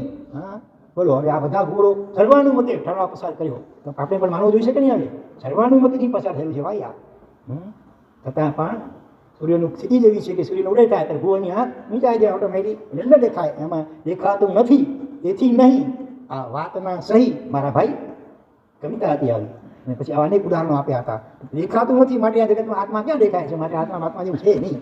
આ તો મારા સર્વા ભોળા લોકોને ભરમાવી નાખ્યા છે બાકી. હા ફોગટ, એટલે આત્મા જેવું હોય તો આપણામાંથી કોકને તો દેખાવું જોઈએ.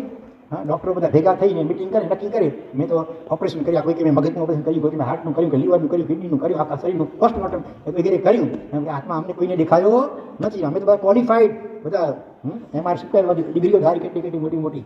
તો પછી સાચું ને કહેવાય? આટલા બધા દુનિયાભરના ડૉક્ટરો ભેગા થઈ કરી ક્વોલિફાઈડ ડૉક્ટરો આ ડિગ્રીઓ ધારીઓ. હા, MBBS તો સામાન્ય કહેવાય, MD ને એનાથી આગળની બધી MRCPની કેટલી છે ડિગ્રીઓ ફોરેનની પણ ડૉક્ટરોની, એ બધા ભેગા થઈને પણ નક્કી કરે કે ભાઈ આત્મા જે હોય તો દેખાવું તો જોઈએ ને. આપણે કેટલા ઓપરેશનો કરે આખી જિંદગીમાં, તો એટલા માટેથી આત્મા કરી જાય. એ વસ્તુ સ્થિતિ છે. હા, એ તમે માનો કે ન માનો એથી કંઈ ફરક પડતો નથી, જે છે એ છે ભાઈ. તો દાખલ તો એમાં છે કે સર્વજ્ઞ, ત્રિકાળ જ્ઞાની, સંપૂર્ણ જ્ઞાની અને વિતરાગ એવા પરમાત્માએ પોતાના કેવળ જ્ઞાન દર્શનમાં જોઈ જાણીને એકાંતે આપણા હિતને માટે જે વાસ્તવિકતા છે એનું બયાન કર્યું છે, તો આપણે શ્રદ્ધાથી એને સ્વીકાર કરીએ અને એ પ્રમાણે જીવન જીવીએ તો આપણે પણ એમના જેવા એક દિવસ સર્વજ્ઞ સર્વદર્શી બની શકીશું. તો સાંશયિક મિથ્યાત્વ ત્રિકાળા બાધિત વચનોમાં શંકા ઊભી કરી, અવિશ્વાસ કર્યો, મારી તે દુષ્ટ બુદ્ધિ અને અશુભ પ્રવૃત્તિ માટે હે જગત રક્ષક પ્રભુ આપની સમક્ષ મારા આત્માની નિંદા કરું છું, ગર્હા કરું છું, અને તે બદલ મિચ્છામિ દુઃખ માગું છું. મિચ્છામિ દુઃખ. દુનિયામાં શ્રદ્ધા કે વિશ્વાસ વિના તો ક્યાંય ચાલતું નથી, વ્યવહારમાં ડગલે ને પગલે. સલૂનમાં જાઓ, હેર કટિંગ સલૂનમાં, અને હલો પેલો હજામ શાસ્ત્ર બરાબર સજાવ તો ધાર કાઢતો હોય ત્યારે શંકા કરી કે ક્યાં કામ ચલાવી દેશે તો એને પૂછ્યું ક્યારે? એ ભાઈ કામ નહીં ચલાવીશ ને દાઢી કરતાં કરતાં ક્યાં તું કહ્યું ક્યાંય? શ્રદ્ધા રાખીએ છીએ ત્યાં. રિક્ષામાં બેસો છો, બસમાં, ટ્રેનમાં બેસો છો, ડ્રાઈવરને પૂછો છો ભાઈ તે પીધું તો નથી ને બરાબર ઠેકાણે છે ને તારું, કે એક્સિડન્ટ તો નહીં કરે ને? પૂછો ક્યારે આવું? અને પૂછું તો કેવો જવાબ મળે પછી? ત્યાં વિશ્વાસ રાખો છો કે નહીં? અજ્ઞાની, માંસાહારી, દારૂડિયા ભલે હોય એવા લોકો ઉપર વિશ્વાસ રાખો, અને આવા વિતરાગ સર્વજ્ઞ કરુણાના સાગર પરલોકના નાથ એની વાતોમાં શંકા કરીએ કેટલું વ્યાજબી છે વિચારજો. ઘણી ઘણી બાબતોમાં વિશ્વાસ વગર, વિશ્વાસથી બાણ હારે કહેવાય ને કહેવત છે. તો આ ત્રીજો પ્રકાર કયો થયો? સાંશયિક મિથ્યાત્વ, જીન વચનમાં શંકા કરવી નહીં, પણ છતાં શંકા કરી હોય તો એની ક્ષમા યાચના. હવે આવે છે ચોથો પ્રકાર. તો પ્રકાર કયો છે? અભિનિવેશિક મિથ્યાત્વ. અભિનિવેશ એટલે આગ્રહ, કરાગ્રહ. આ ચોથા પ્રકારના મિથ્યાત્વને વશ થઈને નીચે લખે છે ટિપ્પણીમાં એની વ્યાખ્યા. અભિનિવેશી કોને કહેવાય? સાચું જાણવા છતાં માનહાનિ આદિના ભયના કારણે કડાગ્રહ પકડી રાખવો એ આધિનિવેશિક મિથ્યાત્વ કહેવાય. શરૂઆતમાં કંઈક સમજણ આપણી ખોટી ઉલટી હતી, પાછળથી કોઈકે આપણને એટલું બધું સમજાવ્યું અને આપણા મગજમાં પણ એ વાત આમ સમજમાં આવી, આની વાત સાચી છે, મેં પહેલાં હું જે બોલ્યો હતો પહેલાં એ બરાબર નહોતું, પણ હવે જાહેરમાં વિગ્રહ કરીશું તો આપણો અહંકાર નડે. લોકો આપણા માટે શું બોલશે, શું વિચારશે, અને લોક ક્યાં કહેંગે, આ ભ્રમ ભય મગજમાં બેઠેલો હોય છે. એના કારણે સાચું સમજવા છતાં એનો ઇકરાર કે સ્વીકાર કરી શકતા નથી, બરોબર. અને કરાગ્રહને પકડી રાખીએ, જે ખોટું એકવાર બોલાઈ ગયું ખોટું, પછી એને પકડી રાખીએ. શાસ્ત્રમાં દ્રષ્ટાંત આવે છે ગોષ્ઠા માહિલનો, જે નિર્ણવમાંનો એક નિર્ણવ હતો. નિર્ણવ એટલે જીન વચનને, એકાદ વચનને પણ અપલાપ કરનાર, નહીં માનનાર. તો એક વખતે શું થયું, રાજસભામાં એવો વાડી આવ્યો અને એણે ચેલેન્જ મૂકી વાદ કરવા માટે. પહેલાંના કાળમાં આવા વાદ ઘણા થતા હતા. શાસ્ત્રાર્થ પોતાના મતનું મંદન કરવાનું હોય, એમાં સામાના મતનું ખંડન કરવાનું હોય. તો એવો વાડી આવ્યો અને એ વખતે બીજા કોઈ હિંમત ચાલી નહીં. પછી આ ગોષ્ઠામાં એ કે શું નામ છે એનું, એણે ગુરુ વાળાની રજા લઈ કરી. એ આવે છે પેલો જે વાડી સામે હતો એણે હકીકતમાં જૈન સિદ્ધાંત હતો, એણે પોતાના સિદ્ધાંત તરીકે રજૂ કર્યો કે આ જગતમાં બે રાશિ છે, જીવ અને અજીવ, દાખલા તરીકે, બરોબર. તો વાત સાચી છે ને. એવા પછી દાખલા આપ્યા કારણ કે દિવસ અને રાત ને એમ બેને જોડતા હોય ને કેટલાય એવા ઉદાહરણો આપી, અને જગતમાં બે જ રાશિ છે, જીવ અને અજીવ. તો હવે એ જે બોલ્યો એનું ખંડન કરવું પડે વ્યવહારમાં, વાદમાં તો જીતવા માટે, બરોબર. અંદરથી ભલે સમજતા હોઈએ કે આ વાત બરાબર છે, પણ હવે સામે એને પહેલાં એ જાણી બૂજીને આ પ્રમાણે કર્યું છે કે આપણી માન્યતાને પોતાની માન્યતા રજૂ કરી. એકવાર તો એને ખંડન કરી બતાવવું જોઈએ. અને તર્ક એવી વસ્તુ છે દુનિયામાં, ગમે એવી સાચી વસ્તુને પણ ખોટી સિદ્ધ કરી શકાય તર્કથી, અને ગમે એવી ખોટી વસ્તુને પણ સાચી કરી શકાય. એટલે તર્ક ઉપર બહુ વિશ્વાસ કે ભરોસો રાખવો યોગ્ય નથી. એ તર્ક જો સર્વજ્ઞ ભગવાનના વચનો સાથે ટેલી થતા હોય સમસરખા તો બરાબર, તો શું તર્ક કહેવાય, નહીં તો પછી કુતર્ક. એટલે લોજિક નવી પેઢી કહે છે એકાંતે બહુ એના ઉપર વજન આપી શકાય નહીં. જો તર્કથી બરોબર સિદ્ધ થતું હોય સત્ય વસ્તુ, તો પછી કોઈ પણ કેસો, આજે કરોડો લાખો કેસો પેન્ડિંગ પડ્યા છે, બરોબર ને, આપણા કોર્ટની અંદર. હવે એમાં શરૂઆત થાય નીચલી કોર્ટથી, સાફ સેશન કોર્ટ, લોઅર કોર્ટ જે કહેવાય, ત્યાં પણ મહિનાઓ સુધી તારીખો પડે અને બંને પક્ષના વકીલો કેટલી દલીલો કરે. બધા ગ્રેજ્યુએટ ભણેલા હોય ને, LLB થયેલા હોય, એવા તર્કોની દલીલો કરે. અને એ બધાના નિષ્કર્ષ રૂપે પેલો જજ, ન્યાયાધીશ, હવે ધારો કે લાંચ ખાવું ન હોય, બરાબર, નિષ્પક્ષ ભલે હોય, અને એ જે જજમેન્ટ આપે, ન્યાય આપે, તો હવે એને માની જ લેવો જોઈએ ને. છતાં કેમ નથી મનાતો? આ તો લોજિકથી સિદ્ધ થયેલું છે ને. બંને પક્ષવાળાએ પુરાવો રજૂ કર્યા, લોજિક તર્કો આપ્યા બધા, અને પછી નિર્ણય થવામાં આવ્યો. છતાં એને હાઈકોર્ટમાં પડકારી શકાય છે કે નહીં? કેટલાય મહિનાઓ ને વર્ષો સુધી કેસો ચાલ્યા કરે, દલીલો હિયરિંગ ચાલ્યા કરે, લાખો રૂપિયા વકીલોને ખવડાવવા પડે એમાં પણ, અને પછી જે નિર્ણય આપે હાઈકોર્ટનો જજ, એ તો હવે ફાઇનલ હોવો જોઈએ કે નહીં? કારણ કે લોજિક કેટલા બંને પક્ષે કેટલા તર્કો કર્યા, કેટલા પુરાવા રજૂ કર્યા, કેટલા સાક્ષીઓને રજૂ કર્યા, તો હવે તો એ વાત જે નિર્ણય આપે એને અંતિમ નિર્ણય તરીકે સ્વીકારી લેવું છો કે નહીં? પણ સ્વીકારવામાં આવે છે ખરો? એની ઉપર વળી પછી સુપ્રીમ કોર્ટ હોય, બરોબર ને, ક્યાંય મહિનાઓ સુધી વર્ષો સુધી ચાલ્યા જ કરે કેસ. હા, એમાં વકીલોને લીલા લહેર થઈ જાય. એક હિયરિંગના 5-5 લાખ રૂપિયા વકીલો લેતા હોય સુપ્રીમ કોર્ટમાં, તો એમાં તારીખો પડતી જાય, પહેલાંને લહેર થઈ જાય. હા, હકીકતમાં ત્યાર પછી પણ જે નિર્ણય અપાય સુપ્રીમ કોર્ટનો જજ નિર્ણય આપે, એનાથી પણ સંતોષ થઈ જાય બધા બંને પક્ષને. એકને તેમ થાય, બીજાને તો ન થાય કે નહીં આ બરાબર નથી, આમાં પક્ષપાત થયો છે વગેરે લાગે છે. તો એનો મતલબ કે લોજિક કે તર્ક એ કંઈ સર્વસ્વ નથી કે તર્કથી જે વસ્તુ સિદ્ધ થાય તો જ માનીએ, નહીં તો ન માનીએ. આ જાતની વિચારણા એ પણ ઉચિત કે સમ્યક નથી. તો અહીંયા માન, હા, પેલો પછી બેની 3 રાશિ છે જગતમાં. હા, જીવ, અજીવ અને નો જીવ. દાખલા આપે છે, જેમ કે ઘડિયાળ આંટા વાલે છે ને, તો હાલે છે એટલે જીવ પણ, તો જીવ જન્મમાં જીવ હાલતો હોય, છતાં બીજી બાજુ જળ પણ, એટલે જીવ પણ નથી, અજીવ પણ નથી, નો જીવ. જીવનો અને જળનો બંનેના ગુણધર્મમાં છે, ગતિ કરે છે માટે જીવનો ગુણધર્મ છે, અને બીજી બાજુ કે એને સંવેદના નથી, એમાં કંઈ અને કાપો તો કંઈ હાડ પાડતો નથી, માટે એ જળનો અજીવનો પણ એમાં ગુણધર્મ રહેલો છે. બંનેના મિશ્રણ છે, મારે જીવ અજીવને નો જીવ. હા, એ રીતે શિયાળો, ઉનાળો ને ચોમાસો, એવી 3 ઘણા પદાર્થો બધા એને દ્રષ્ટાંતો તરીકે રજૂ કરી અને પોતાની વાતને અમને ઓની વાતનું ખંડન કર્યું, બે જ રાશિનું ને. પછી એવી પહેલાં એ રીતે કે લગભગ 6 મહિના સુધી અરસપરસ વાર જાય, બુદ્ધિના ખા એકબીજાથી શેરમાં થવા છે હોય. તર્ક વસ્તુ એવી છે કે કોર્ટમાં વર્ષ સુધી કેસ ચાલે ને, રાજ્યસભામાં પણ આવા વાદો મહિનાઓ સુધી ઘણીમાં ચાલતા, ન કોઈ હારે ન કોઈ જીતે.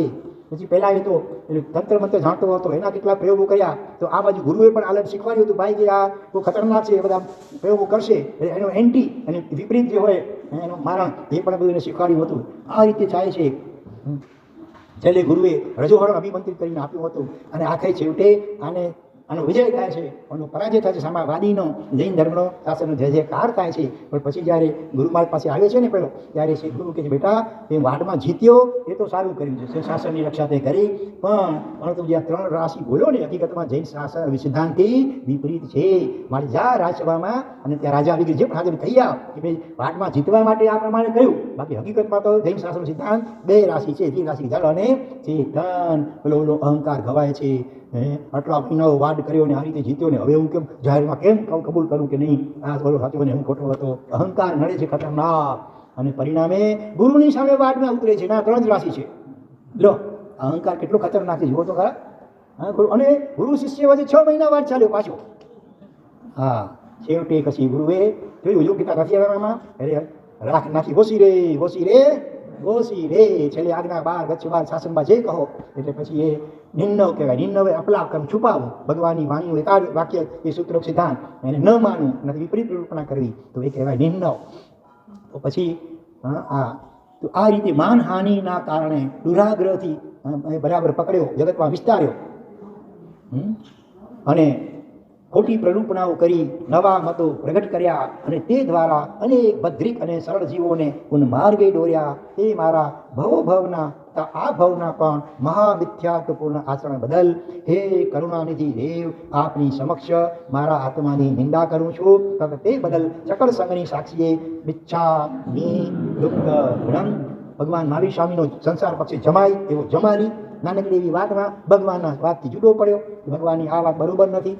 જિંદગીભર સુધી પછી એ પાછું એને પસ્તાવો પણ ન કર્યો, પ્રાયશ્ચિત પણ ન કર્યું અને અલગ જ રહ્યો. એટલું જ નહીં, ભગવાનની દીકરી પ્રિયદર્શના સાધ્વીજી જે જમાલીના સંસાર પક્ષે સંબંધી પત્ની જતા હતા, એમણે પણ એ પોતાના પિતાના સિદ્ધાંત ભગવાન મહાવીરના સિદ્ધાંતને છોડીને થોડા જમાલીના સિદ્ધાંત પ્રમાણે માનતા થઈ ગયા.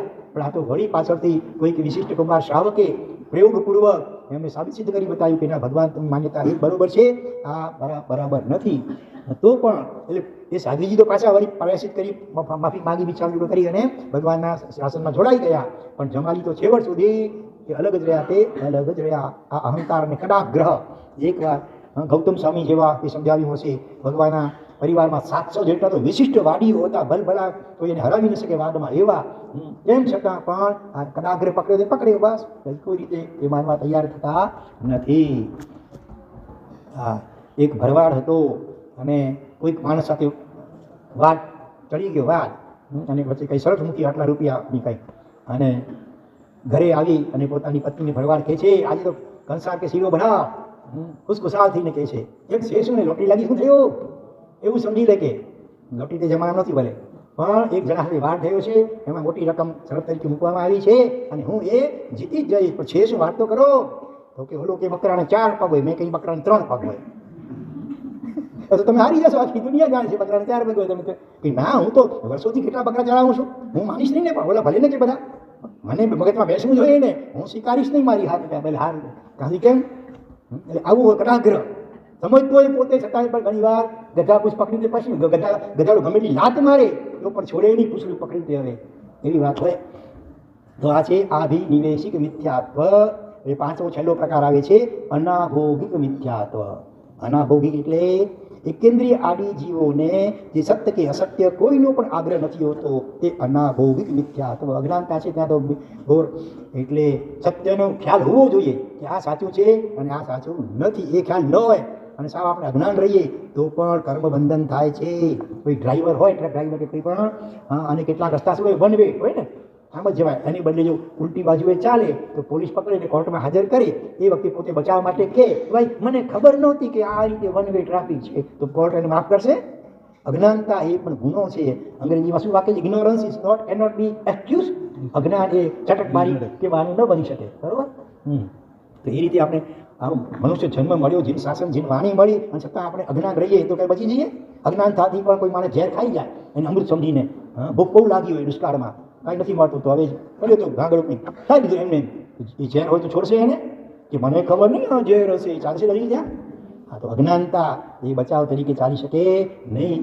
આપણે સમજણ મેળવવા, જ્ઞાન મેળવવા પ્રયત્ન અને પુરુષાર્થ કરવો જોઈએ. જ્યારે મનુષ્ય ભાવ અને જીવ શાસન જીવવાની મળી છે ત્યારે તો એ રીતે અજ્ઞાનતાને કારણે કે ભાઈ સત્ય આત્મા ઉપર અશ્રદ્ધા પણ ન હોય અને શ્રદ્ધા પણ ન હોય તો એ ન ચાલે. આત્મા છે એ સમજણપૂર્વકની શ્રદ્ધા રાખવી જોઈએ. તો આ મિથ્યાત્વને વશ થઈને હે પ્રભુ, સમ્યક માર્ગ અને મિથ્યા માર્ગના તફાવતના જ્ઞાન વિનાના મેં સાચા માર્ગને ન જાણ્યો, ન ઓળખ્યો. એકેન્દ્રિય આદિના અજ્ઞાન ભવોમાં આમ મેં અનાભોગિક મિથ્યાત્વને વશ થઈને જે કાંઈ દુરાચરણ ભૂતકાળના ભવોમાં તથા વર્તમાન ભવમાં કર્યું હોય તે સર્વેની હે દેવાદિદેવ આપની સાક્ષીએ, કલ્યાણ મિત્ર એવા ગુરુ ભગવંતોની સાક્ષીએ, સકળ શ્રી સંઘની સાક્ષીએ નિંદા કરું છું, ગરહા કરું છું. મિચ્છામિ દુક્કડમ. ઘણા શું કહે આ પુણ્ય ને પાપ ને પરલોક ને કર્મ ને નરક ને એ બધા માની અને લાગે. આપણે તો કાંઈ માનતા નથી, એટલે આપણે કાંઈ વાંધ ન લાગે.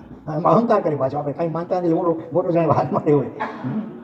તમે ન માનશો તો એ પણ ગુનો છે. સમજણ ત્યારે તક મળી છે છતાં ઉપેક્ષા કરશો તો તમે ગુનેગાર ઠરો છો. માટે આળસ પ્રમાદ છોડી નિયમિતપણે સદવાંચન જીનવાનું શ્રવણ અને સારા સારા પ્રેરણાદાયક મહાપુરુષોના વચનામૃતો એનો સ્વાધ્યાય વાંચન મનન નિયમિત કરવું જોઈએ. શ્રવણ પણ કરવું જોઈએ. બરોબર. 4 વાગે રોજ અહીંયા હોય છે બપોરે વાંચના નાના ઉપાસની અંદર. જેમને અનુકૂળતા હોય જરૂર લાભ લેજો. આમ 5 પ્રકારના મિથ્યાત્વને લીધે થયેલા દુષ્કૃત્યોની નિંદા કરી અને હવે સામાન્યથી મિથ્યાત્વના કારણે થયેલા પાપોની નિંદા કરીએ. એ રીતે હે વિશ્વવત્સલ વિભુ, આ ભવમાં કે ગત ભવોમાં આપના પવિત્ર માર્ગમાં મિથ્યાત્વને વશ થઈને મેં જે કંઈ કાંટા નાખ્યા, વિરુદ્ધ કર્યું, આપની આસાધનાઓ કરી, જીન ચૈત્યોનો નાશ કર્યો, ઘણા તીર્થો મંદિરોનો મુસલમાન વગેરે નાશ કર્યો, મંદિરો તોડ્યા ખોડ્યા, મંદિરોની અંદર કે બહાર 10 પ્રકારની કે 84 પ્રકારની આસાધનાઓમાંથી કોઈ પણ પ્રકારે આસાધનાઓ કરી. પંચ પ્રતિક્રમણના પુસ્તકમાં આપેલ છે 84 આસાધનાઓમાં 10 મોટી આસાધનાઓ. એ બધું સમજવું જોઈએ અને આ સાધનાઓ ટાળવી જોઈએ. જેને પ્રતિમાઓ ભાંગી, શાસ્ત્રોનો નાશ કર્યો, બાળી નાખ્યા ઘણાએ. અત્યારે પણ ઘણા અજ્ઞાનતાને કારણે સારા ધાર્મિક પુસ્તકો પસ્તીમાં જ્યાં જ્યાં ત્યાં નાખી વેચી દે. છાપાઓ અને બીજા કાગળોથી પણ નાનું બાળક છી કર્યો, હાઈ કર્યો તેને સાફ કરી. અજ્ઞાનતાને કારણે જ્ઞાનની કેટલી મોટી આ સાધના. અંતરાયમાં પણ પુસ્તકો વગેરે વાંચો, જ્ઞાનની કેટલી મોટી આ સાધના. ઘણા તો અજ્ઞાનતા હોરાવે, અંતરાની અવસ્થામાં પણ સાધુ સાધી ભગવાનને હોરાવે. આ કેટલી મોટી આ સાધનાઓ છે. શ્રુતનો અપલાપ કર્યો. વિચરતા એવા તીર્થંકર પ્રભુઓ પર દેવ મનુષ્ય કે તિરંજપણામાં સંગમ દેવ આદિની માફક ઉપસર્ગો કર્યા હોય, ગોશાળાની માફક ત્રીજું લેસિયાઓ મૂક્યું હોય, આપના શાસનના રત્ન જેવા આચાર્ય ભગવંતો, ઉપાધ્યાય મહારાજાઓ અને સાધુઓને હણ્યા, માર્યા, ઉપદ્રવો કર્યા. આજે પણ ક્યાંક ક્યાંક આવી ઘટનાઓ બને છે. સાધુ દિગંબર કોઈ સાધુનું કોઈ ખૂન કરી નાખ્યું, સાધ્વીજીઓ ઉપર પણ છેડખાની વગેરેના પ્રસંગો પણ બને છે. તો આપણા જીવે પણ ભૂતકાળમાં જ્ઞાન કાળમાં આવું બધું જ કર્યું હશે. તો ગોચરી પાણીમાં અંતરાય કર્યા, તેમના વચનોને માન્યા નહીં, તેઓને ધર્મ આરાધના સાધવા સધાવવામાં દખલો ઊભી કરી, દેવદ્રવ્ય આદિની ઉપજમાં અંતરાય કર્યો, ભક્ષણ કર્યું દેવદ્રવ્ય આદિનું, છતી શક્તિએ ઉપેક્ષા કરી, સંઘોને હેરાન કર્યા, લૂંટ્યા. પૂજનીય શ્રવણ પ્રધાન ચતુરી સંઘની સામે પડ્યો.